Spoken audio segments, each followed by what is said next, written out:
la conferencia se titula La maldad humana. No es necesario que nosotros volteemos a nuestro alrededor para darnos cuenta que el ser humano tiene un problema muy grave.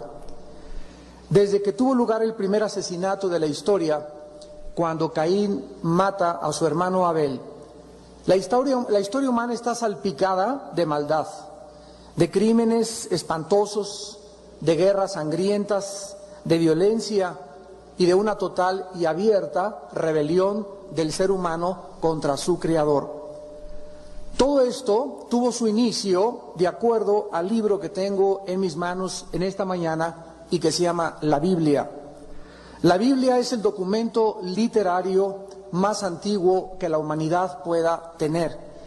Es el documento donde se encuentra la mayor parte de las investigaciones científicas que a la luz ahora de la Biblia nos damos cuenta que hace miles de años ya estaban escritas, como el proyecto del genoma humano, donde hace 5.500 años Dios había determinado que todas las cosas fueran según su género y su especie genéticamente.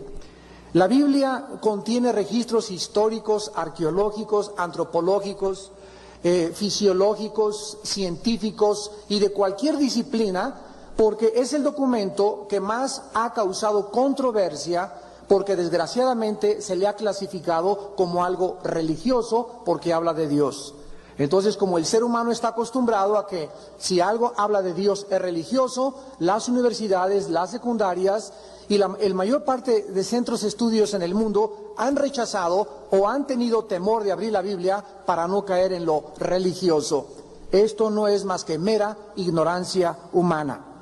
La Biblia nos muestra que Dios creó al ser humano a su imagen y semejanza. Esto es lo que le da dignidad al ser humano. El ser humano no proviene de los animales, el ser humano no es el resultado de una evolución fortuita, ni de una selección natural de especies, sino que el ser humano fue creado como una obra directa del Creador del universo, y el ser humano lleva dentro la dignidad, la semejanza y la imagen de su Creador. Dios no creó al hombre un autómata, Dios no lo hizo un robot, Dios nos creó con la libertad de poder escoger. Dios creó agentes morales, volicionales, libres para determinar lo que ellos quisieran hacer en su vida. Dios nos pone la bendición y Dios nos pone la maldición. Dios nos pone el bien y Dios nos pone el mal. Y el libre albedrío consiste en que tú vas a escoger vivir y someterte a las leyes y a los preceptos de un Creador que nos ha creado para Él, y solamente para Él y solo en Él tendrás tú la paz de tu corazón, o rebelarte y decir, me convierto yo en Dios. Yo establezco las reglas, yo hago la forma de vivir, yo voy a determinar lo que es el bien y lo que es el mal, y en esa forma tú te has caído en la trampa que Satanás ha puesto desde el principio de la humanidad, cuando le dijo a Eva, no le creas a Dios, sino que tú puedes ser Dios independientemente de Dios. La historia humana nos revela que la historia de la Biblia es real. Una vez un profesor universitario me dijo, es que yo no puedo concebir que Dios haya creado una primer pareja. Le dije, pues se necesita más credulidad para creer que somos resultado de la evolución que para creer las evidencias científicas que venimos de una primer pareja. Tanto en el área genética como en el área biológica como en el área física hay mucho más evidencias a que no hay una sola evidencia de que somos el producto de la evolución. Miren ustedes a dónde ha llegado la irracionalidad científica del ser humano, donde profesamos ser sabios y nos hemos convertido en necios. La historia humana nos revela que la Biblia tiene razón. Después del asesinato de Caín a su hermano Abel, tenemos el levantamiento de la Torre de Babel, donde el ser humano en Génesis capítulo 11, por primera vez, trata de formar un orden mundial. Nuevo término acuñado de globalización no es un término nuevo. La Biblia nos revela que desde que el ser humano se ha reunido y se han conjuntado para poder enfrentar a Dios, el ser humano ha tenido en su anhelo un solo gobierno mundial. Desgraciadamente esto va a ser una realidad cuando un hombre llamado el Anticristo, no tarda por surgir en Europa, lleve a cabo el liderazgo de este nuevo orden internacional. Tenemos el diluvio universal, donde la gente por cientos de años blasfemó contra Dios, se rebeló contra Dios y Dios sumergió al mundo antiguo en un diluvio universal. La antropología, la arqueología nos dan testimonio que las montañas más altas que existen, como los montes del Himalaya, el Everest, el Popocatépetl, el monte Cauca, el monte de los Andes, hay yacimientos coralíferos demostrando que la Tierra efectivamente, científicamente, estuvo sumergida en un juicio universal. Tenemos también Sodoma y Gomorra, dos ciudades que creyeron que podían hacer lo que quisieran con el sexo. Dios, cuando creó a Adán, no le trajo a Pepe, le trajo a Eva. Y cuando un hombre se junta con un hombre, y cuando una mujer se junta con una mujer, sexualmente hablando, a la luz de Dios es abominación, es perversión. La mentira más grande y la falacia que existe en el siglo XX es de que los hombres nacen así o las mujeres nacen así. Son perversiones de acuerdo a la palabra de Dios. No es verdad que es un alto índice de hormonas femeninas en un hombre o de que esa persona nació así genéticamente, porque esto no podría hacer que Dios juzgara a la humanidad. La Biblia dice, los homosexuales no heredarán el reino de Dios. Y ninguna persona que cometa el acto sexual fuera de la dimensión que es el matrimonio, no podrá más que evitar traer sobre su vida el juicio, porque Dios condena la inmoralidad. El Dios de la Biblia nos protege, quiere que tengamos salud, quiere que tengas una sola mujer, un solo hombre, que tus hijos sean bendecidos. No podemos nosotros usar el sexo como nos da la gana, porque nosotros no inventamos el sexo ni creamos el sexo. Es Dios el autor y es Dios el único que tiene la autoridad de decirnos para qué sirve el sexo. Sodoma y Gomorra fueron sumergidas en un juicio por Dios, porque creyeron que podían usar sus cuerpos como les diera la gana. Tenemos las guerras continuas en el mundo. El Instituto para la Investigación de la Paz en Suecia, Estocolmo, nos revela que de más de 6.000 años de historia han existido solo 25 años de paz. O sea que el común denominador de toda la historia humana es guerra tras guerra, tras guerra, tras guerra. Naciones, líderes ambiciosos y llenos de poder para poder controlar unas a otras naciones.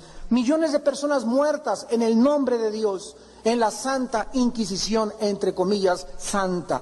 Por el solo hecho de que ellas personas profesaban la fe en Jesucristo y en las Sagradas Escrituras, los torturaron, los martirizaron, los colgaron de postes, los quemaron vivos, les arrancaban la uña en el nombre de Dios. La Revolución Francesa, la Revolución Mexicana, millones de muertes en manos de dictadores como José Stalin en Rusia, Adolfo Hitler en Alemania, Idi Amin en el África, Benito Mussolini en Italia, millones de personas en manos de simples individuos que creyeron ellos que realmente eran dioses. Millones de personas muertas y criaturas a través del aborto. Han existido más muertes por aborto desde 1973, cuando el Tribunal Superior de Justicia de Estados Unidos legalizó el aborto. Yo le doy tantas gracias a Dios que el primer acto que el presidente nuevo de Estados Unidos, George Bush, acaba de hacer a los 2 días de tomar posesión es quitar totalmente la ley pro aborto. Ahora él dijo, ¿verdad?, que no es posible que se siga asesinando a la gente, y todos los artistas de Hollywood y toda la gente que ama el aborto y que quieren vivir como les da la gana y que quieren tener 2 o 3 esposas y que quieren vivir juntos sin casarse, están en contra de estas leyes, porque cuando Dios impone sus leyes, el ser humano en su maldad se rebela contra estas leyes. Tenemos odios raciales en el Medio Oriente, matándose 5.000 años de historia. No puede haber paz entre árabes y judíos. Damas y caballeros, la Biblia dice que no va a haber paz en el Medio Oriente hasta que Jesucristo venga por segunda vez. Y tenemos ahora actualmente en los últimos 25 años niños asesinos. Niños de 6, 7, 8 años de edad, entrando a una escuela con una pistola, con una ametralladora, en la sangre más fría que nos podamos imaginar, insensibilizados de su conciencia, matando estudiantes y riéndose a carcajadas, y después ellos quitándose la vida. Damas y caballeros, el ser humano no es Dios, el ser humano se encuentra en graves problemas.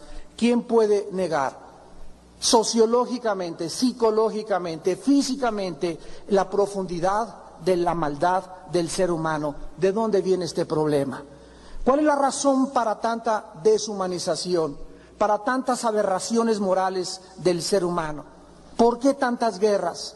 ¿Por qué tantos divorcios? ¿Por qué tantas vidas destruidas? ¿Por qué jóvenes sumidos en la drogadicción sin ninguna esperanza, sin ninguna realización en sus vidas? ¿Por qué se quitan la vida? ¿Por qué personas creadas en el mejor ambiente, en las mejores escuelas, con mucho dinero, con toda la educación, odian la vida? Y jóvenes también que se entregan a las pasiones porque no entienden realmente cuál es el propósito y el significado de la vida. ¿Podremos saber nosotros en esta mañana cuál es el problema humano? Todos estamos de acuerdo que el ser humano tiene un problema muy profundo en su alma. Y esto ha convertido una tragedia su propia vida, la vida de tu familia y la vida de tus relaciones con otra gente. Vamos a ver en primer lugar en esta mañana de qué forma el mundo ha definido el problema humano. La psicología dice que el problema humano se encuentra en su medio ambiente. La filosofía dice que el problema humano se encuentra en un pensamiento irracional. La sociología le llama un retraso cultural.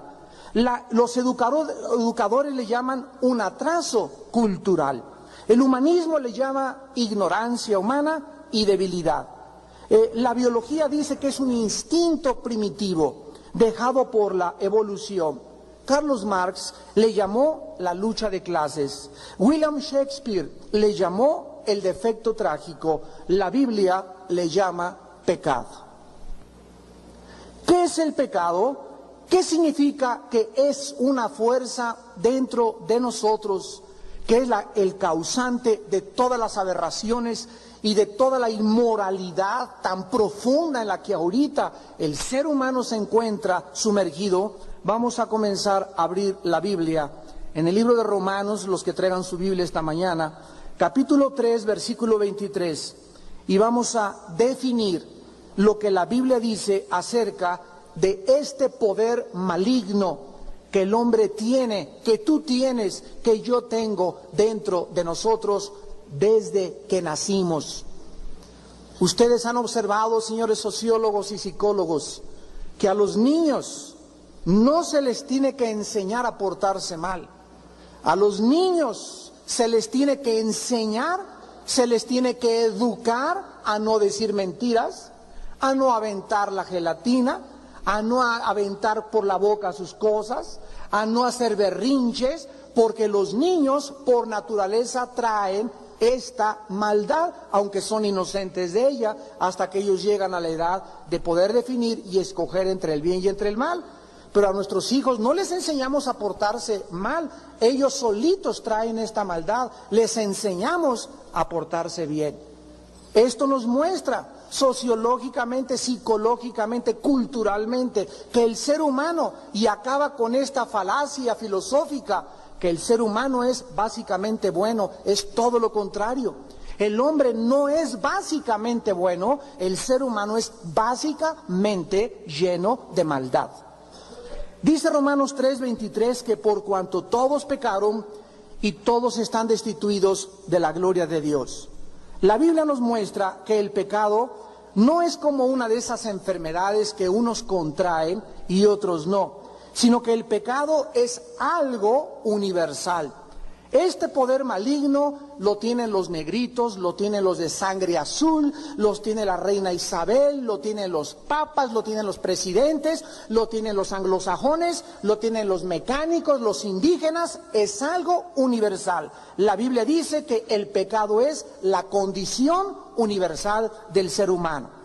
Dice Romanos capítulo 5, versículo 12, por tanto, como el pecado entró en el mundo por un hombre, y por el pecado la muerte, así la muerte pasó a todos los hombres por cuanto todos pecaron. Recuerdo hace 5 años un programa en Televisa que se llevó aproximadamente 10 conferencias sobre qué es la muerte. Trajeron astrólogos, trajeron a brujos, trajeron a personas que practicaban el vudú, trajeron a parapsicólogos, trajeron a gurús y nadie pudo definir qué es la muerte ni el origen de la muerte. La Biblia es el único libro que nos muestra que tú tienes que morir y que yo tengo que morir como consecuencia del pecado. Cuando el pecado entró en el ser humano, deterioró totalmente su condición física. Nuestras células tienen que envejecer, mi cerebro tiene que envejecer, mis reflejos cada vez son menores por causa de una fuerza que la física le llama la entropía.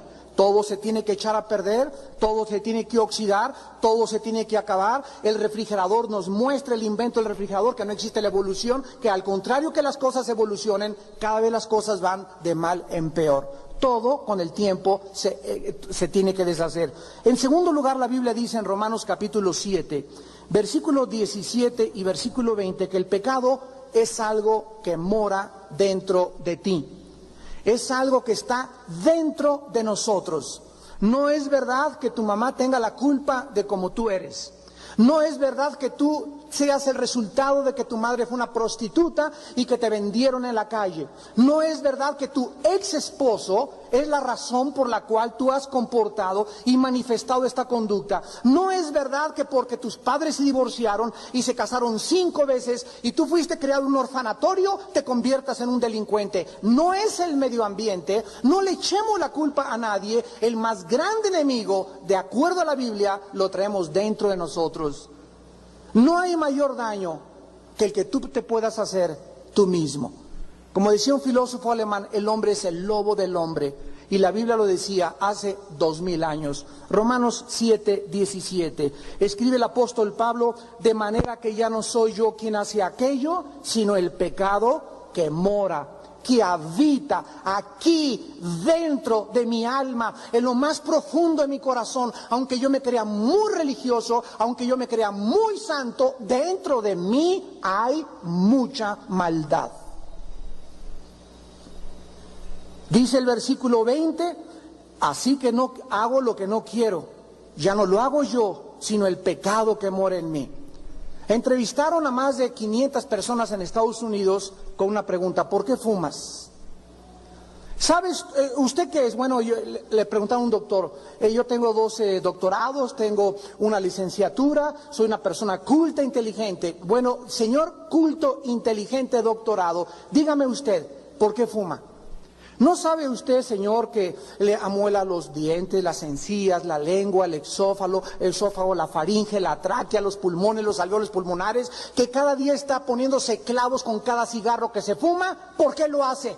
Bueno, la respuesta fue: estoy enterado de todos los beneficios, inclusive a los cigarros les ponen cuidado, produce cáncer, y a pesar de eso, los seres humanos lo siguen haciendo. La pregunta es ¿por qué?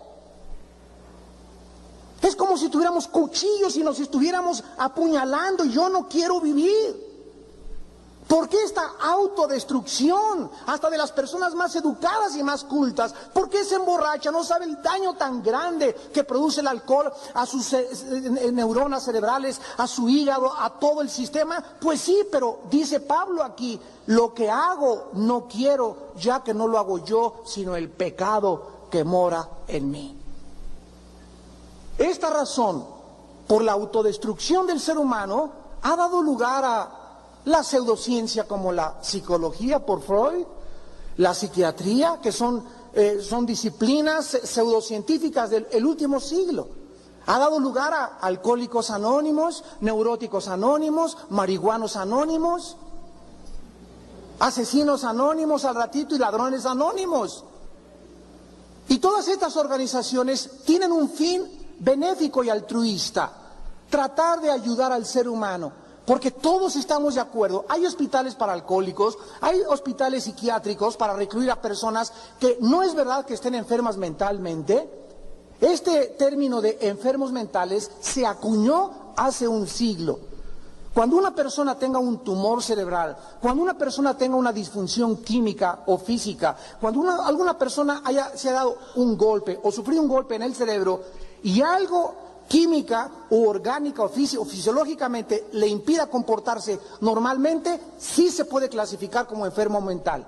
Pero eso de los esquizofrénicos, los maniáticos depresivos, los psicóticos y todos estos términos no califican al hombre como un enfermo mental. Si no saben ustedes cuál es el problema, la Biblia dice que cuando un ser humano no soluciona sus problemas de conducta del pecado, sus pecados lo alcanzan. Cuando una persona se comienza a portar anormalmente y le echa la culpa aquí a los papás, que esto y al otro, y que es un enfermo mental, nosotros estamos huyendo de nuestro sentido de responsabilidad. La Biblia dice que tú eres responsable y que tú en esta mañana eres el resultado de tus pensamientos pasados. Si tienes 10 años que alguien te lastimó y que ha producido en ti o produjo amargura y rencor contra la persona que te lastimó, y durante 10 años no has sacado eso de tu corazón, y no has perdonado a esa persona, este problema de conducta de tu pasado te está afectando y te va a afectar más y te va a producir que actúes anormalmente. Y nos damos cuenta que Jesucristo vino y nos dijo: por nada estén afanosos, perdonen 70 veces 7. Al que te ha lastimado, perdónalo. Si tu enemigo tiene hambre de comer, dale de comer. Si tiene sed, dale de beber. Porque haciendo estas cosas, juicio amontona sobre su cabeza. No sean vencidos de lo malo, sino venzan con el bien el mal. El ser humano no tiene armas, no sabe cómo defenderse. Iba al psiquiatra, iba al psicólogo. ¿Y qué puede un psiquiatra hacer ante una persona anormal? Lo único que puede hacer es recetarle pastillas tranquilizantes. Y te conviertes en un drogadicto. Cualquier persona que me escuche y a través de la televisión en este momento que esté bajo un tratamiento, dizque entre comillas científico, porque está bajo tratamiento psiquiátrico con pastillas tranquilizantes, vas camino a la drogadicción. Es que estoy controlado por mi médico, sí, ahorita son 2 miligramos, dentro de 6 meses van a ser 5, y no es la respuesta. Cualquier cosa que altere nuestro sistema nervioso, nuestro sistema cardiovascular, es antinatural. Hay otra medicina que no tienen que ser las pastillas tranquilizantes. En tercer lugar, dice Romanos 3, versículo 9, que el pecado somete al hombre. Somete al hombre. Todos, dice Romanos 3, 9, al final del versículo, están bajo pecado. Esta palabra bajo pecado es la palabra griega upo amartain, que significa estar bajo su control. No es verdad, insisto, que la razón gobierna al hombre. El hombre jamás se ha portado racionalmente. Vean ustedes el que fuma o el que toma, ¿verdad? La persona que engaña a su esposo, la mujer que engaña a su esposo. ¿Qué es lo que está pasando? Que esta persona, de una u otra forma, está bajo el control de una fuerza superior. Está muy bien, yo entiendo que fumar es malo, me estoy estudiando, pero no puedo dejarlo. ¿Qué es esa fuerza que te dice no puedo? Esta sujeción, esta dependencia fisiológica y psíquica que te dice no puedes dejar esto. La pornografía me está destruyendo y es una droga la pornografía, pero tampoco la puedo dejar. Algo entra dentro del ser humano y se apodera de su voluntad. Y tu razón te dice estás mal, pero tu razón no te puede ayudar, porque la Biblia dice que el ser humano no es gobernado por la razón, es gobernado por el pecado.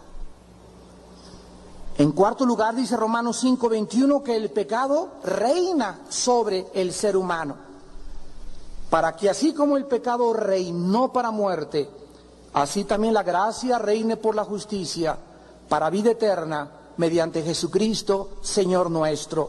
La palabra gobernar, basiloein, en el griego, significa que el pecado es una fuerza que gobierna al ser humano, te domina y nos controla. Es como una fuerza ajena a nosotros que nos hace hacer lo que no queremos hacer. Un rey tiene absoluto control sobre sus súbditos y es mentira que nosotros podamos hacer algo por nuestras propias fuerzas. El pecado verdaderamente gobierna al ser humano. Y en último lugar dice Romanos 7, 23 al 24, que el pecado tiene cautivo. El pecado tiene esclavizado.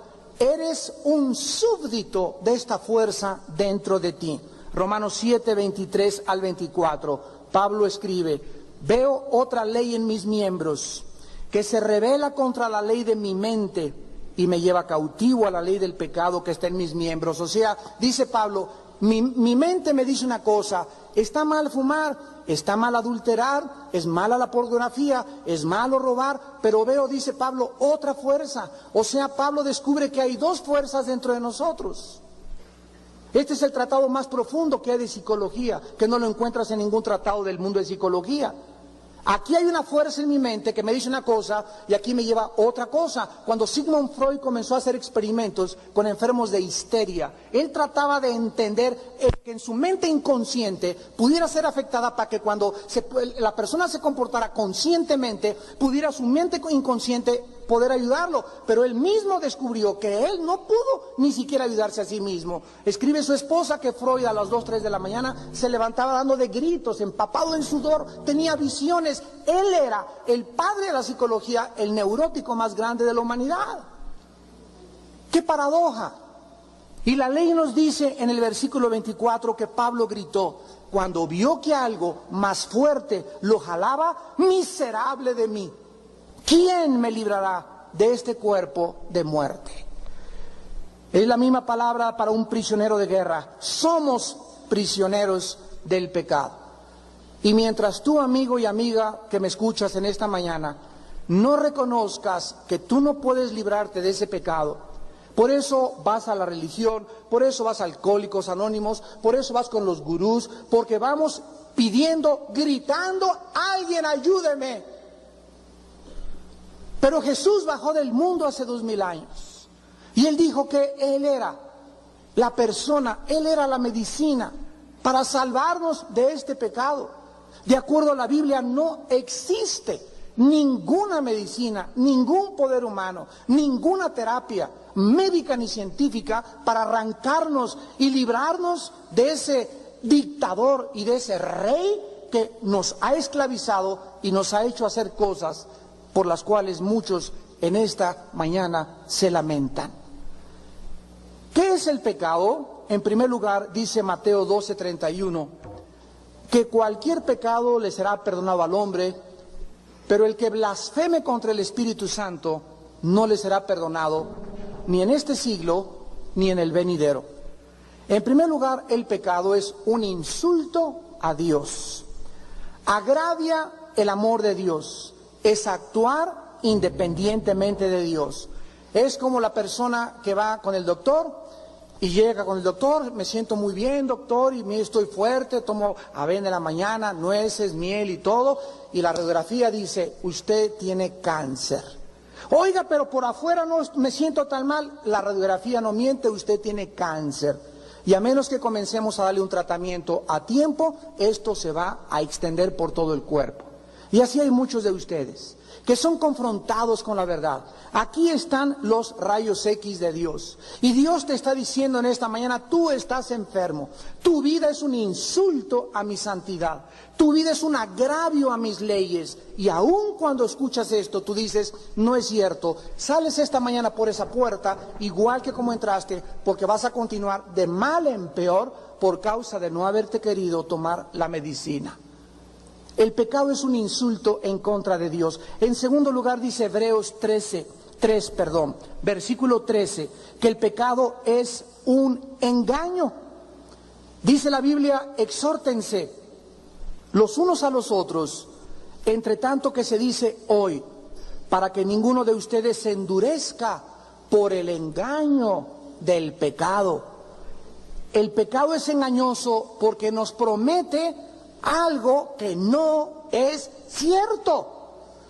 Ahí está un viejo rabo verde de 60 años enamorándose de una chamaquita, su secretaria, y la secretaria: sí, mi amorcito, mi chiquililín, le jala las barbas y todo, y le pone su departamento, y este hombre se engaña. ¿Cómo puede creer este hombre que puede ser feliz y dejar a su esposa y a sus hijos por irse con otra muchacha? Está engañado totalmente. Y aunque sea inteligente y culto y lleno de títulos académicos, hay algo en la mente que engaña a la persona persona. Las cárceles están llenas, toda la gente que se encuentra en la cárcel, si no es que la mayoría, están ahí porque creyeron que arrebatándole el dinero a la fuerza, sin trabajar, robando un banco, negociando con el narcotráfico, podían ellos ser ricos. Y ahí en la cárcel se dan cuenta que la justicia de Dios tiene tarde o temprano que alcanzarlos. El pecado es un engaño. El pecado te engaña para que pienses de esa manera. El pecado le dice a una muchacha que puede tener relaciones sexuales con su novio sin sufrir las consecuencias. Cuando le comienza a crecer la pancita y el novio se echa a correr, va a gritar: fui engañada. En esa media hora mi novio me llevó a la carretera, me puso música de Ray Conniff, me dijo que me amaba mucho y le entregué mi cuerpo. No usamos ningún preservativo y ahora tengo dentro de mí el producto. ¿Cuál es la salida más rápida? Abortar, para agravar todavía su pecado. Esta es la forma en que el pecado engaña a los seres humanos. En tercer lugar, la Biblia dice que el pecado en Santiago 1:15 es un deseo, es una pasión dentro del corazón. Dice el versículo 14 y 15 de Santiago 1, la concupiscencia, que significa las pasiones sin control, las pasiones desordenadas. Hay hombres que relinchan como caballos detrás de cualquier mujer. Hay hombres que no pueden ver una mujer sin desvestirla de los pies a la cabeza. Hay hombres que no pueden ver un manojo de dinero sin que sean atraídos por una fuerza, un deseo, una pasión desordenada que los atrae por la ambición que traen dentro de su corazón y de codicia. Dice la Biblia, la concupiscencia, somos tentados cuando de nuestra propia concupiscencia es atraído y seducido.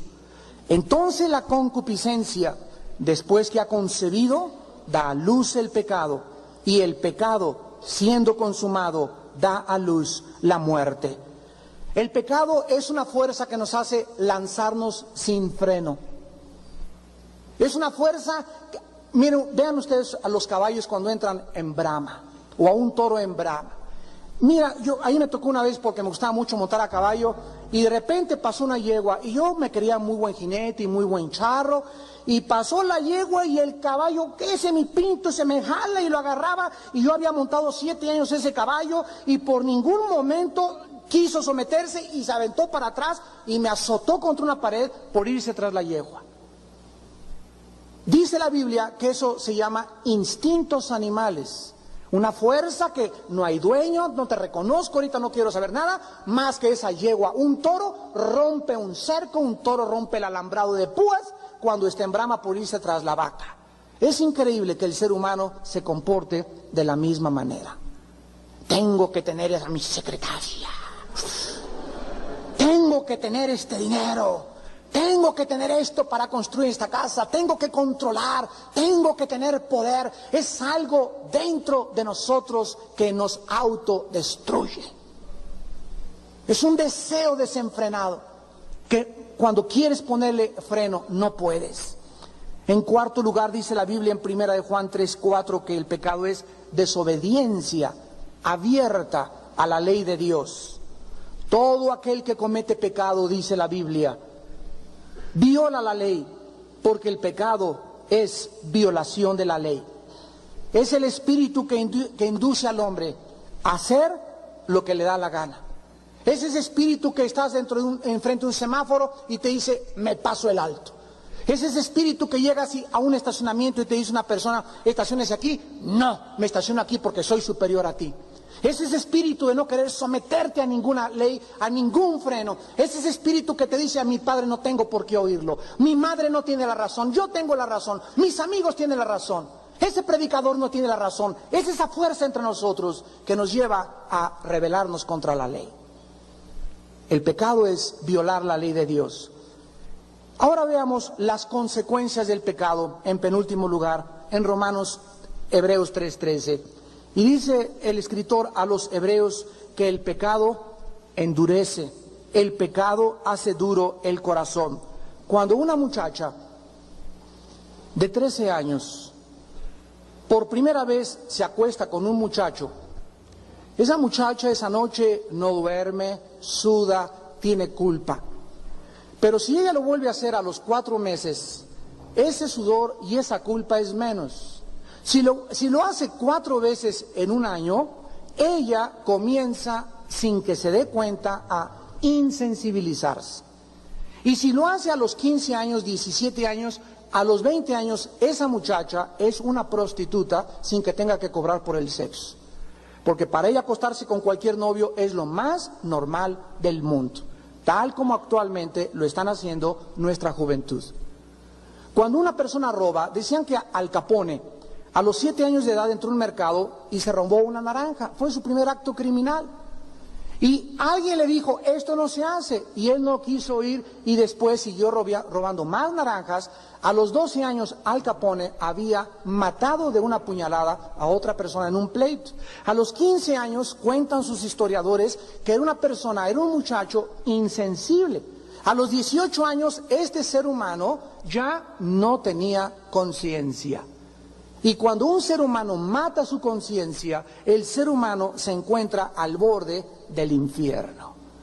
Ahora que entrevistaron aquí en México como los grandes asesinos a un famoso secuestrador, las cámaras de televisión lo enfocaron y lo vimos todos nosotros y le preguntaron por qué le mochaba la oreja a las gentes, y veíamos nosotros la frialdad, la desensibilización, la cauterización de un hombre enfrente de nosotros que no se inmutaba de haber dicho, pues le corté esto por esto y maté al otro lo enterré debajo de mi casa, y vemos nosotros la falta de sensibilidad ya al pecado.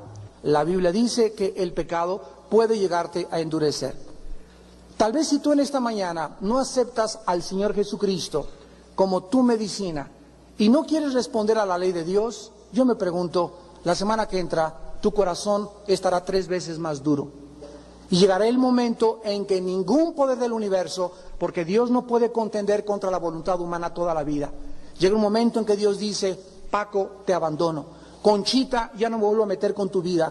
Te advertí 1 vez, 2 veces, 3 veces, 4 veces, pero no 5 veces. Haz lo que te dé la gana, pero al final de tu vida, en el día de tu muerte, nos veremos. Y la Biblia dice, prepárense para encontrarse con su Dios. No podemos pecar como nos da la gana, porque nos endurecemos.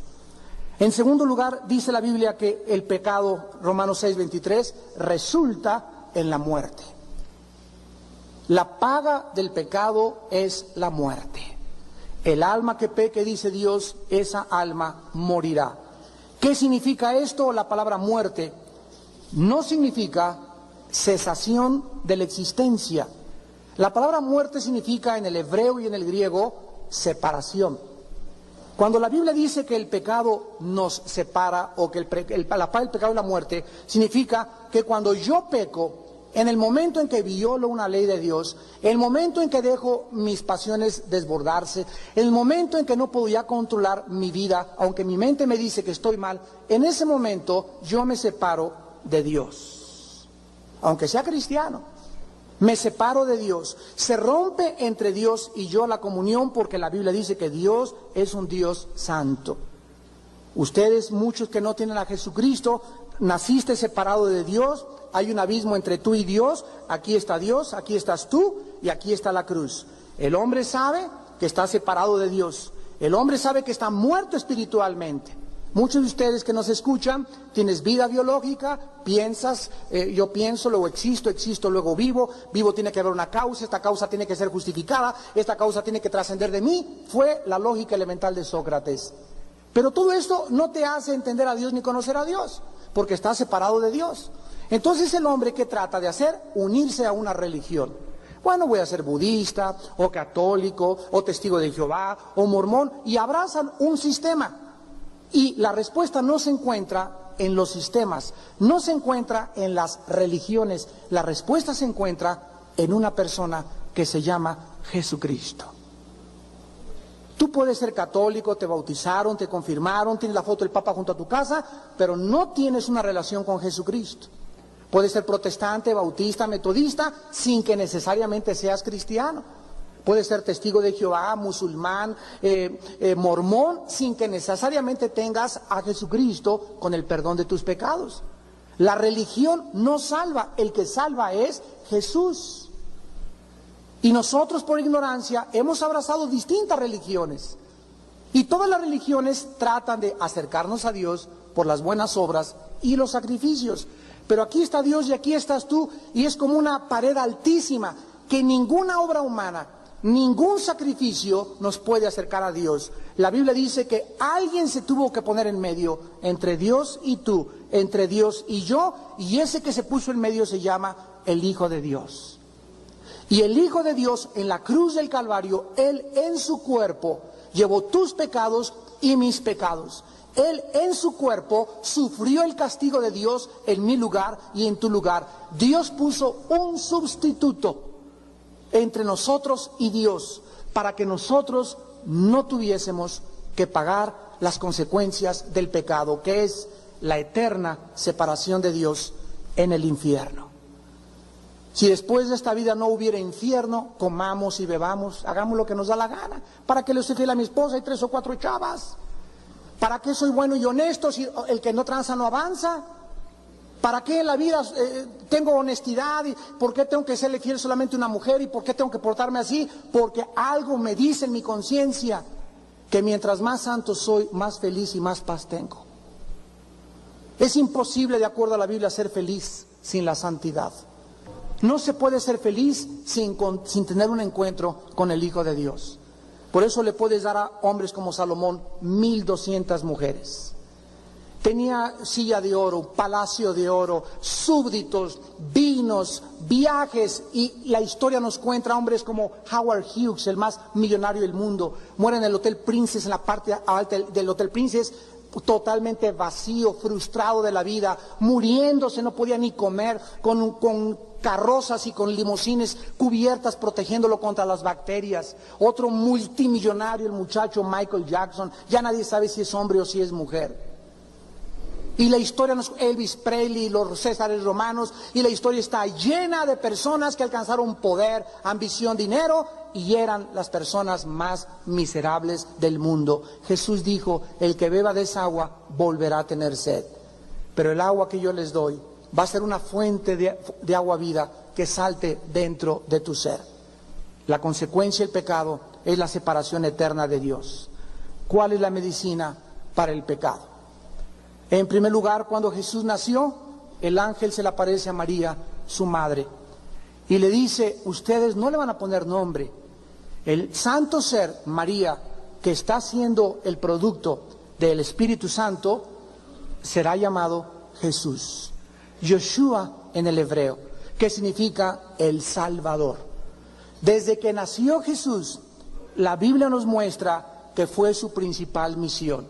Jesús no fue un gran gurú o uno de los grandes iluminados. Es imposible clasificarlo junto al Dalai Lama, ni junto a Mahatma Gandhi, ni junto a ningún hombre de ellos, porque Jesús es diferente a todos estos hombres, ya que Jesús vino específicamente a morir por nuestros pecados, a salvarnos de nuestros pecados. Necesitamos en esta mañana un Salvador.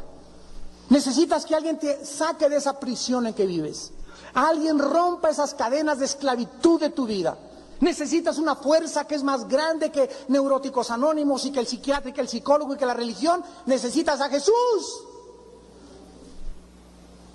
Y Él está aquí en esta mañana, manifestándonos su amor y su misericordia y diciéndonos, los he amado de tanta, tan grande profundidad que me di por ustedes. En segundo lugar, dice la Biblia que Jesús vino a lavarnos de nuestros pecados. Dice en Apocalipsis capítulo 1, versículo 5, y Jesucristo el testigo fiel, el primogénito de los muertos, el soberano de los reyes de la tierra, al que nos amó y nos lavó de nuestros pecados con su sangre. Es como si nuestra vida estuviera manchada y estuviera sucia, cubierta por un lodo. Les voy a decir cómo. Haz de cuenta que me salpico con tinta la camisa. Y entonces, ¿qué hago? Me cubro con una religión. Me cubro con buenas obras. Construyo 3 asilos para los niños o para los viejitos. Construyo 3 orfanatorios. Y comienzo a hacer algo porque algo me atormenta y llega Navidad y me visto hasta de Santa Claus. Para ahogar mi culpa, para ahogar dentro de mi vida algo que yo sé que no está bien. Pero todas son solamente cubiertas. Nadie puede, ninguna obra que puedas hacer ni yo puedo hacer, aunque te vayas a la villa 50 veces y de vuelta o te subas al Monte Everest lamiendo roca por roca, no hay nada que nos pueda lavar más que la sangre de Jesucristo. Jesucristo viene a lavarnos esa mancha, esa suciedad que tenemos dentro de nosotros. En tercer lugar dice Hechos 3, versículo 19, que Cristo viene a borrar, a quitar de en medio el pecado. Así que arrepiéntanse, les dijo Pedro, y conviértanse para que sean borrados vuestros pecados. Nadie puede quitar de en medio el pecado y borrar tu pecado más que la sangre de Cristo. A mí siempre me gusta compartir, nosotros vamos a la cárcel, a la penitenciaría, a los reclusorios cada 15 días. Y no hay un lugar más preparado y más idóneo para recibir esta semilla de la palabra de Dios que los hospitales, las cárceles, la Cruz Roja. Ahí la gente recluida, ahí la gente tiene tiempo para pensar. Y mi club y mis amigas y esta mare magnum de pensamientos te impiden algún día enfrentarte como en esta mañana ante la realidad. Yo soy un ser humano, he pecado, tengo que morir. ¿Qué voy a hacer con mis pecados? Dios en su misericordia te ha traído en esta mañana y te ha dicho que si tus pecados son como el carbón, que si tú mataste, robaste, es que usted no sabe, me dijo una señora, yo he abortado 7 veces. Un muchacho en la cárcel me dijo, señor Alducin, yo maté, llevo 27 vidas. Yo era gatillero de Veracruz, a los 18 años llevaba 20 vidas. Me agarraron por un crimen en el periférico porque me bajé y alguien se me atravesó y le vacié la pistola. Ni siquiera saben que llevo 20 vidas antes que este crimen. ¿Usted cree que pueda Dios perdonarme? Y le contesté, la sangre de Cristo te limpia de todo pecado. El hombre no puede querer tanta perdón y tanta misericordia de Dios. ¿Saben ustedes quién es el más grande hombre de Dios después de Jesucristo? El apóstol Pablo. ¿Y saben ustedes que el apóstol Pablo era asesino de cristianos?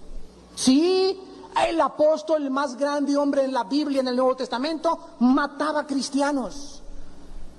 Y cuando se le apareció Jesús en el camino a Damasco y lo tumbó del caballo, le dijo, tus pecados, ¿verdad? Jamás me volveré a acordar de ellos, porque cuando Jesús entra en nuestra vida, Él se olvida de todo mi pasado. El que está en Cristo, nueva criatura es, las cosas viejas pasaron, todas son hechas nuevas. 2 Corintios 5, 17. ¡Qué maravilla el sentirte liberado! El sentir que enterraste a 3 esposos en el jardín de tu casa, tal vez. Dime el tamaño de los pecados que quieras, dime lo peor que un hombre pueda hacer. La Biblia tiene un mensaje de buenas noticias.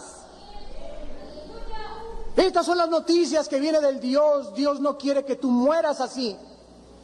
Dios quiere salvarte, quiere sacarte de esa prisión. Y no hay forma de hacerlo más que a través de la vida de su Hijo Jesucristo en la cruz del Calvario. Y en último lugar, Jesucristo vino a librarnos del pecado. Dice Romanos capítulo 6, versículo 18. Y libertados del pecado, vinisteis a ser siervos de la justicia. Esas cadenas que te tienen al vicio, esas cadenas que tienes en la inmoralidad, esas cadenas que tú sabes que no puedes romper y gritas, ayúdenme, alguien libéreme, es Jesucristo el libertador. Porque el día que conozcan la verdad, dijo Jesús, la verdad les hará libres. Cristo viene a perdonar tus pecados. Cristo viene a la cruz del Calvario a recibir lo que tú hiciste y lo que yo hice. Y ahora Dios mira la cruz del Calvario y ya no me mira a mí. Mira a su Hijo Jesucristo que pagó en mi lugar. Y ahora Dios se voltea hacia nosotros y nos dice esta mañana, alguien murió en tu lugar. Yo no te voy a perdonar por tu chula cara, ni porque te portes bien, porque por más que te portes bien, no serás libre de tu pecado. Mira lo que hice en esa cruz. Y Dios enfoca nuestra atención hacia el monte Calvario. Ahí está su Hijo entre el cielo y la tierra, colgado en medio de 2 criminales, llevando sobre su cuerpo tus maldades, tus fornicaciones, tu pornografía, mis mentiras, mis tranzas y todo lo que éramos antes de haberlo conocido. Y cuando recibimos a Jesucristo, nos convertimos en personas humildes porque sabemos que si tenemos la salvación, no es porque nos las ganamos, ni porque alguien nos dijo que éramos santos, sino porque Él nos imputa la justicia y la santidad de su Hijo Jesucristo. Y de ahora en adelante me da la Biblia Dios y me dice, esta es mi ley, guárdala con todo tu corazón. Ahora este libro que se llama la Biblia, que sea la ley en tu casa. Aquí te dejo las instrucciones para que tú seas feliz, para que tengas paz. Aquí está la ley para educar a tus hijos. Aquí está la ley para tu matrimonio. Aquí está la ley para cómo manejar un negocio. Aquí está la ley para cómo aconsejar a un estadista, a un senador, a un diputado, a un secretario de Estado, a un presidente. Decía George Washington, el primer presidente de Estados Unidos, yo no sé cómo un hombre puede gobernar sin la Biblia. Esta es la razón por la cual el mundo se encuentra como se encuentra, porque el ser humano ha rechazado a Dios, ha impuesto sus propias leyes y quiere el ser humano seguir creyendo por el autoengaño, que viene la época de Acuario, que los ovnis nos van a liberar y que el ser humano al final podrá traer una raza superior y una edad de oro. Mentiras, mentiras, mentiras. La Biblia dice, el juicio viene sobre este mundo. Y tú en esta mañana, Dios te manda que te arrepientas. Por cuanto Dios ha establecido un día en el que te va a juzgar a ti y a mí. Y en ese día del juicio, nadie te podrá salvar porque será demasiado tarde. Está establecido a los hombres que mueran una sola vez. Hebreos 9:27. Y después el juicio. No hay reencarnación, no hay que regresas a una vaca, no hay la transmigración, cielo o infierno. Y esta mañana Jesús te abre sus manos y te dice, vengan a mí. Vengan a mí todos ustedes que están trabajados y cansados. Yo los haré descansar. Solo en Jesús tendrá tu alma descanso. Solo en Jesús encontrarás la razón y el propósito de tu vida. Has andado de mujer en mujer, de cine en cine, de cigarro en cigarro, de droga en droga, de filosofía en filosofía, que la dianética, que la metafísica, que los gurús, que aquello, porque buscabas a Jesús. Cuando el hombre se encuentra con Jesús, sabe que ha llegado el final de su búsqueda. Él es el oro y la piedra preciosa que nuestra vida necesita. ¿No quisieran muchos de ustedes en esta mañana invitar a Jesús a su corazón? Les pido que inclinen su cabeza por algunos segundos. Señor, te damos gracias por tu perdón, por tener misericordia de nosotros. No se maravillen de esto, dijo Jesús, porque vendrá hora cuando todos los que están en las tumbas oirán su voz. Y los que hicieron lo bueno saldrán a resurrección de vida, mas los que hicieron lo malo a resurrección de condenación. Porque de tal manera amó Dios al mundo que nos dio a su Hijo unigénito, para que cualquiera de ustedes que en Él crea no se pierda, mas tenga vida eterna. Porque no envió Dios a su Hijo al mundo para condenar al mundo, sino para que el mundo sea salvo por Él. El que en Él cree no es condenado, pero el que no cree ya ha sido condenado porque no ha creído en el nombre del unigénito Hijo de Dios. Y esta es la condenación, que la luz vino al mundo y los hombres amaron más las tinieblas que la luz, porque sus obras eran malas. Porque todo aquel que hace lo malo aborrece la luz y no viene a la luz para que sus obras no sean reprendidas. Mas el que practica la verdad viene a la luz para que sea manifiesto que sus obras son hechas de Dios. En esta mañana, Dios nos ha revelado en la Biblia el origen de la maldad humana, la tragedia humana y las consecuencias de la maldad humana.